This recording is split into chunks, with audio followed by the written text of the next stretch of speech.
Welcome everyone. Getting exciting. We're only a couple of days out from a decent ride, 5 days in the high country. So I thought I'd take the opportunity to go through my entire kit, the whole setup, the pack out, everything I take with me, because this is a good example. I've had questions and queries and people asking about what's this, what's that, what do you do? And it's been a year or two since I have. So for the majority of this, there'll be key videos already in my YouTube that you can go through for key detail videos on each of these things. But I thought I'd just go through everything, starting with the motorbike. So KLR 650 2022 model. Done all the basics people do. Suspension, front and rear, skid plate, brush bars. Not that they work perfectly. You crash and put the road that took you out on. We're going away on a Friday, Saturday, good weather. Sunday, Monday, could be heaps of rain. It's cold regardless. So we've got the muffs on, which are always great. The heated grips. We've got the new screen on. If you haven't seen it, it might be there. I'll put it up later, depending on my timings. Is a video of the new screen put on there, which is its own GPS. It's a Next Ride Tech M7 screen. Heated grips, tank bag. And we run the Rhino Walk 48 litre panniers, 24 on each side. Now this bike is permanently set up with all its tools on it. So that's a 6 litre dry bag Rhino Walk strapped with all the tools I need. And then in a side panel on the other side, I've got a front tube, and down the front I've got a rear tube. So that's all permanently on, so we don't have to worry about taking any extra tools. Just taking one little socket set. Now, this is everything else. So we'll go through systematically and just talk about each of it really quickly. Again, I've got a beacons page I've produced, so all the key items here down in the direct description below, you'll be able to click to my beacons page and see and click on each item if you want to buy it, find it. Some of them are Amazon affiliate where I might get a small kickback, but it's more just so you can see the key items if you like the idea of them and it might suit you. So I'm not going to worry about going through clothes and all that, and boots, that's all real particular for individuals. Helmet's just sitting here. It's an old helmet. I need to upgrade. So helmet's sitting here. That's just showing really. Our FOD Sport communication's been great for years. We've been using that. Set up with a small rig mount, camera mount, quickly attach. Got all our cords and everything for our microphone. Microphone comes down and goes in. So that's your helmet set up for comms and for mic. As far as gloves, I don't really like wearing the thick sort of waterproof gloves. I'll take them with me. My main ones I like are the Comine gloves. So they're like MX gloves, and I wear them, especially with the heated grips and those gaiters around the front. That's fine. These are some new ones I've been wearing in. Probably not going to take them away with me. They can go away. Then we've got a bit big, pretty large, but this is your, for this ride, because we've got no power, it's also a power bank. This is your Gulu brand jump starter, compressor and battery pack. So it's some extra backup battery, obviously being fuel injected. It's the easiest if you have to start it again is that. Got about half a litre of oil for the motorbike. Got some chain lube. This is a light and a toilet in here. A toilet paper, sorry, just in case you need to go to the toilet. Then below that we've got our poo shovel, dig a hole if you need to. Here we've got our silky saw, fold out saw. We've used that in previous ones, branches across tracks and things. Just got a bucket hat in case we need it. Some rags and some extra neck gaiters there. That's a little tiny socket set which will be quite good, just to add, because I'll talk about that in a minute. Here's just a piece of plastic I carry because I just roll that out, and that covers my seat overnight for moisture and all that getting on it, and rain. We have actually got an undercover carport we're parking this time, which is great. Next we've got a weatherproof jacket, so wear that over the top of my stuff. Like a lot of people, I completely dismantle all my motorbike gear. So my motorbike gear has no armour in it at all, other than the side hip ones. I wear knee braces, and I wear an Under Armour, a Liat Under Armour exoskeleton thing underneath. So that's where all my stuff's gutted, and therefore waterproofing, I go on the outside. We've got some mozzie repellent, because depending where we are, it's a bit moist around, could be mozzies around. Some wet wipes. We've got a map of the high country, because where we're staying doesn't really have reception. If we're plotting a bit, depending on the weather, we want to avoid clay, basically, even though it's a high country. No hero riding this weekend, especially from me, I never do anyway, but I just don't want to fall and hurt yourself. Got my goggles, got my Perrin 2 O-Light, so head torch light. We've got a Thermalite, it's going to be quite fresh away, Thermalite liner for your sleeping bag. When you're going away summer camping, this is good enough to 10-15 degrees, no problem anyway. I don't feel the cold a lot either, so it's quite fine. Then I've got, it's a bit big, but it's been great for me. This is a Kathmandu Cicerone 2. It's about a 20-year-old down, but it's about 700 grams loft in it, and it's really warm. So that works fine down below zero, not a problem. If you add this to it, you can get down to about -10, no problem, Celsius. This here is just a 3mm EVA foam. Just I put that underneath my sleeping mat. Just adds an extra 0.5 R value and a bit more comfort for laying on your side and hips. I don't need it so much now because the last couple of rides I bought the Kilos Gear sleeping mat Elite, and they are as good as all the ads you see flogging all over Instagram. They're great. 4 inches thick, it just works. I've got 4 bulging discs in my back, so I've got to be careful, and this is comfort, no problem, for sleeping, which is good. Then we come to our pillow, just a Trekology. Again, there's links in this down below in that Beacons page I've made. These are just like 15-20 bucks on Amazon, really good pillow. Then just a mountain design seat, so it's like a knockoff Helinox seat.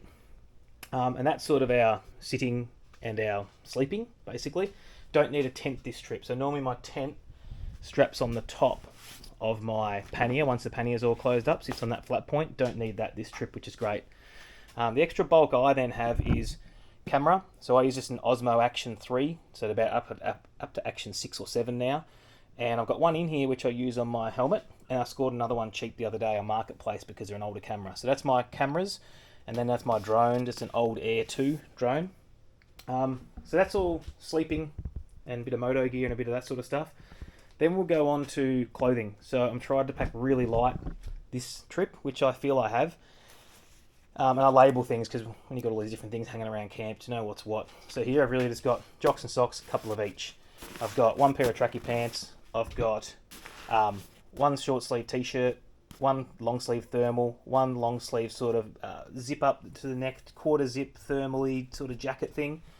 In here I've got a spare moto jersey, one pair of moto skins, like your skins if I need to if it's cold, a puffer vest and a puffer jacket, and then just my toiletries. So really light on, as light as I can get really, and one t-shirt will do at night.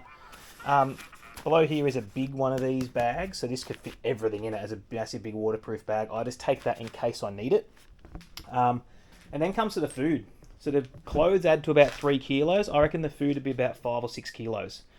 It just adds up because we need it, because we're not eating out at pubs or anything too much. So normally this mounts on there permanently, and it's really good for day rides, because for day rides, filming and everything, I need to carry my drone, I need to carry my spare camera stuff. I like to carry a bit of oil, the Gulu, etc., that spare pair of gloves, so you need that on the back. So for this ride, to fit everything, I've gone a little bit left field. I've taken it off, which is where I bought the extra little socket set, easy to get to, or had here, I'm taking it with me. So just 4 bolts, that undoes. That bag fits inside this nice CNC 60 litre, not a problem, and takes up about half. So I can pack all my things into that bag, and then the rest of it around the peripherals, the rest of the food stuff, and strap it on the back perfectly. And then all the food fits perfectly in this Urban Space folding bag. So again, at camp, I like to remain as neat as possible. There's 5 of us sharing a shed floor, basically, so keep all your shit neat and together. This folds down. You just pull it in. So I'm going to lay that flat in the bottom of that bag, then put that on it. So when I get to camp, I can unpack everything, take everything off. I can put the top bag back on here, ready for the multiple days of riding, just day rides. I can unfold that and pack all my food neatly at camp within that container. So that should work really quite well. Now, as far as cooking the food, flameless heater bags for some of these items if I want to. We're not in a rush though, so I may not need to. I've then got just the Furno 360. These are really good. Motology films. Adam Riemann uses these. I had one prior to that. They're just great. Just fits everything and works. And then we've just got sharp knife, fork, spoon, long spoon for getting into things. We've got our extra little cup there. And then in here, this is just a little bento box that we used to use, and I found it works really good for storing. I've got it really tightly packed in there right now. Storing a lighter, chili, curry powder, the condiments and that sort of stuff. And then in the bottom, I've got coffee, tea bags, other tea bags and everything like that. As far as food, what I'm doing for the multi-days, we're probably eating most dinners at camp, maybe some lunches, definitely every breakfast. So I've just gone tuna rice. I've gone a garlic chili ramen, then a sweet and sour pork with rice, butter chicken with rice. We've got wraps to bulk things out. We've got Uncle Toby's quick oats for breakfast. Got a nice cheeky coconut pudding and an apple cinnamon porridge. We've got 4 different cup of soups, just in case in the afternoon you want something nice and warming. A couple of packets of biltong. We've got our muesli bars, We've got some hydration. We've got some hydration tabs in I keep in here. So there's a bit of a detailed one on this one, but we've got our Barocca and our hydration tabs, which are these ones. I find are quite nice. Chemist own hydration tabs. So they live in there. These are just other ones I can have in camp. Party mix of lollies in case we're feeling a bit low on sugar. Then we've got big knob of butter. We've got some powdered milk. We've got some Vegemite. We've got some sugar, and we've got some rusks, like basic rusk, sweetened condensed milk flavoured rusks, and some spare zip lock bags. So that's everything. So really quick video. I just wanted to go through this because I have had questions and queries and comments over various different videos, and it's been a while since I've done it. So yeah, if you think I'm missing anything, let me know. I feel like I've got most things. Any questions about anything, let me know. What's your go-to? What's your hack? Before we finish off, I'll just quickly go through my backpack too. This is a basic Rhino Walk backpack. This has my water bladder in it. It has my first aid kit at the front, ultralight medical kit. Now remember, only take a first aid kit with things in it you're willing to use. We're not going to do sutures. We're not going to do much out there. We call an ambulance. So lightweight, basic, only really things you're going to do when you're there. Then within there, I have some muesli bars. I have 2 emergency thermal blankets. And a rag and a few other basic things, but yeah, that's about it. That just sits on my back the whole time. When I do solo rides, I put my GPS Map 66i, which has InReach on it, on my shoulder strap. But when I'm riding with a group, I put it on here. If I have it off, they can go get it off here. Yeah, so that's the bike setup. That's everything. We'll have our new sticker here soon once we do this ride. Okay, 2 nights till we go. We're all done. We're all loaded up. This side's only got like maybe 4 kilos, including shoes. This side's probably only got 3 or 4 kilos, or maybe 5. This one with the food and everything in it's probably got 12 up on top, 15, but it's still nothing like a passenger. I just don't like the idea of having all the food down here. I drop it, I smash all my food, and the weekend's gone. Up here, I'm less likely to drop it and smash my food up. And then that's just a little 3mm foam. So if you like this video, feel free to hit the like, subscribe, ask some questions. And give me some ideas. Basically this has come together from me watching years of videos, tips and tricks from other people, and you just get the perfect kit that works for you. So yeah, if you enjoyed, give us a like, give us a subscribe if you want to see more content, and we'll catch you in the next one. Cheers.